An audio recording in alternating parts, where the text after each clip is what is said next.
6 மாசத்துக்கு முன்னாடி இந்தியாவோட பெஸ்ட் கேப்டன் யாரு அப்படின்னு கேட்டிருந்தா, தோனிக்கு அடுத்ததா எல்லாருமே சொல்ற பேர் ரோஹித் சர்மாவா தான் இருந்திருக்கும். ஆனா, கடந்த 2 மாதங்கள் அப்படிங்கிறது ரோஹித் சர்மாவோட கேப்டனா வந்து கரியர்லயே ஒரு லோவஸ்ட் ஃபேஸ்ல அவர் இருந்தாரு அப்படின்னு தான் சொல்லணும். இதுக்கு முக்கியமான காரணம் பேக் டு பேக் இந்திய அணி டெஸ்ட் போட்டிகள்ல தழுவிட்டு வர அந்த தோல்வி தான். இந்த தோல்வியோட விரக்தி அப்படிங்கிறது ரோஹித் சர்மாவை விரைவிலேயே டெஸ்ட் போட்டிகள்ல இருந்து ஓய்வை அறிவிக்க வைக்க போகுது அப்படின்னு தகவல்கள் வெளியாகி இருக்கு. குறிப்பா இந்த சிட்னி டெஸ்ட் தொடரோட அவர் வந்து ஓய்வை வந்து அறிவிப்பாரு அப்படின்னு சொல்லப்படுது. இதற்கு காரணம் வந்து என்னவா இருந்தாலும் புள்ளி விவரங்கள் என்னெல்லாம் சொல்லுது அப்படிங்கறத தான் இப்ப நம்ம பார்க்க போறோம். ரோஹித் சர்மாவை பொறுத்த வரைக்கும் 2024ஆம் ஆண்டு அப்படிங்கிறது அவருக்கு வந்து ஒரு நாள் போட்டி மற்றும் T20 போட்டிகள்ல வந்து ஒரு சக்சஸ்ஃபுல் இயரா அமைஞ்சிருந்தாலுமே டெஸ்ட் போட்டி அப்படின்னு வரும்போது ரொம்பவே மோசமான ஆண்டா தான் அமைஞ்சிருக்கு. இவருக்கு மட்டும் இல்ல, கிங் கோலிக்குமே வந்து இது ஒரு மோசமான ஆண்டா தான் பார்க்கப்படுது. குறிப்பா கொரோனா காலத்துக்கு அப்புறமா இவங்க 2 பேரோட பேட்டிங் பெர்ஃபார்மன்ஸ் அப்படிங்கிறது இந்தியாவுக்கு பெரிய அளவில் கை கொடுக்காம இருக்கிறதா சொல்லப்படுது டெஸ்ட் போட்டிகள்னு வரும்போது. அதுக்கான புள்ளி விவரங்கள்லாம் என்ன சொல்லுது அப்படின்னு பார்த்தோம்னா, கடைசியாக விளையாடின ஒரு 26 இன்னிங்ஸ், அதாவது 2024ஆம் ஆண்டில் ரோஹித் சர்மா விளையாடினா அந்த ஒரு 26 இன்னிங்ஸில் எடுத்துட்டோம் அப்படின்னா இவரோட சராசரி அப்படிங்கிறது 24.7 இருக்கு. அதே மாதிரி விராட் கோலியோட போட்டிகள் அவர் விளையாடின இன்னிங்ஸ் அப்படின்னு பார்த்தோம்னா மொத்தம் 19 இன்னிங்ஸ் விளையாடி இருக்காரு. இவரோட சராசரி பார்த்தோம் அப்படின்னா 24.52 இருக்கு. ஸோ இதுதான் வந்துட்டு ஒரு இன்னிங்ஸ்க்கு வந்து அவங்க வந்து 20 ரன்கள் எடுக்கிறதே வந்து ரொம்ப பெரிய விஷயமா வந்து பார்க்கப்படுது. அதுக்கப்புறமா இப்போ கடைசி இந்த நியூசிலாந்துக்கு எதிரான அந்த நியூசிலாந்துக்கு எதிரான அந்த சீரீஸ் ஆகட்டும், அதுக்கப்புறமா இங்கே வந்து ஆஸ்திரேலியாவுக்கு எதிரான 2 போட்டிகள் தோல்வி அப்படிங்கிறதெல்லாம் வந்து கணக்கெடுத்தோம்னா மொத்தம் ஒரு 5 போட்டிகளில் வந்து இந்திய அணி தோல்வியை தழுவியிருக்காங்க. இந்த மாதிரி ஒரு வருஷத்தில் இந்திய அணி 5 டெஸ்ட் போட்டிகளில் தோல்வியை தழுவுறது அப்படிங்கிறது ஒரு மிகப்பெரிய இடைவெளிக்கு அப்புறமா நடந்த ஒரு சம்பவமாக பார்க்கப்படுது. ஏன்னா 1999 2000ஆம் ஆண்டு இந்த காலகட்டத்தில் சச்சின் இந்திய அணியோட கேப்டனாக இருந்த சமயத்தில் இந்த மாதிரி ஒரு மோசமான தோல்வி வந்து இந்திய அணி தழுவி இருக்காங்க.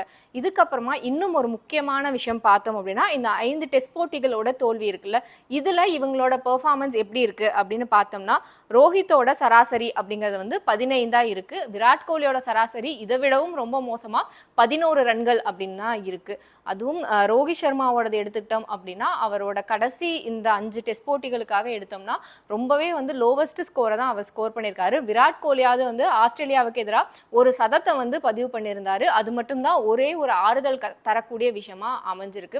இதனால தான் இவங்க 2 பேர் மேலேயுமே வந்து ரொம்ப அழுத்தம் விழ ஆரம்பிச்சிருக்கு அப்படின்னு சொல்கிறாங்க. யங்ஸ்டர்ஸ்க்கு வழிவிடுங்க அப்படிங்கிறதும் வந்து இப்போ மிகப்பெரிய குரலாக எழ ஆரம்பிச்சிருக்கு.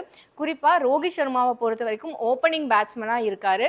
இந்தியாவுக்கு வந்துட்டு ஒரு நல்ல பார்ட்னர்ஷிப்பை வந்து தொடக்க ஆட்டக்காரராக இறங்கி இவரால் வந்து அமைச்சு தரவே முடியலை அப்படிங்கிறதான் இவர் மேலே வைக்கப்படுற ஒரு மிகப்பெரிய குற்றச்சாட்டாகவும் இருக்குது. அதுக்கப்புறமா பார்த்தோம் அப்படின்னா இந்த ஆஸ்திரேலியா சீரீஸில் வந்து ரோஹித் சர்மா ஃபர்ஸ்ட் மேட்ச்சில் விளையாடல, 2வது மேட்ச்சுக்கு தான் வந்துட்டு உள்ளே வராரு. அப்போ KL ராகுல் முதல் மேட்ச்சில் விளையாடினால அந்த மேட்ச்சில் அவர் நல்லா பெர்ஃபார்ம் பண்ணார் அப்படிங்கிறதுக்காக வந்துட்டு அடுத்த போட்டிகளில் வந்து அவருக்கு ஓப்பனிங்கில் இறங்குறதுக்கான வாய்ப்பு கிடைச்சது. ஆனால் அதில் பார்த்தோம் அப்படின்னா 2வது டெஸ்ட் போட்டியில் இந்திய அணி தோல்வியை தழுவுறாங்க. 3வது டெஸ்ட் போட்டி மழை காரணமாக வந்து டிராவாக முடிஞ்சது. அதனால வந்துட்டு ரோஹித் சர்மா மறுபடியும் வந்து ஓப்பனிங்கில் இறங்கணும் அப்படிங்கிற குரல்கள் எழ ஆரம்பிச்சது. அதுக்கேற்ற மாதிரியே வந்து அவர் ஓப்பனிங்கில் இறங்கினாரு. இருந்தாலுமே வந்து சிங்கிள் டிஜிட்டில் தான் வந்து அவரால் ஸ்கோர் பண்ண முடிஞ்சது. ஸோ அவரால் வந்து ஒரு டபுள் டிஜிட் ரன் எடுக்கிறதே வந்து ஒரு மிகப்பெரிய சவாலாக இருக்கிறதா தான் இப்போ வந்து பார்க்கப்படுது. இன்னொரு பக்கம் விராட் கோலி பார்த்தோம் அப்படின்னா கடைசியாக அவர் விளையாடின எல்லா போட்டிகளையும் எடுத்துட்டாலுமே வந்துட்டு ஒரே முறையில் தான் ஆட்டம் இழக்கிறாரு. அதாவது விராட் கோலி இருக்காரு அப்படின்னா பந்து வீச்சாளர்கள் வந்து அவருக்கு பவுலிங் போடுறதுக்கே வந்து பயப்படுவாங்க. ஏன்னா அவர் எல்லாமே வந்துட்டு நல்லா வந்து ரன் ஸ்கோர் பண்ணக்கூடிய ஒரு வீரராக இருந்தார். ஆனால் இப்போ விராட் கோலி இருக்காரு அப்படின்னா யார் வேணாலும் நான் வந்து பந்து வீசுறேன், அவரோட விக்கெட்டை எடுத்து காட்டுறேன் அப்படிங்கிற மாதிரியான ஒரு ஜோன்ல தான் வந்து விராட் கோலியோட நிலைமை அப்படிங்கிறது இருக்கிறதா சொல்லப்படுது.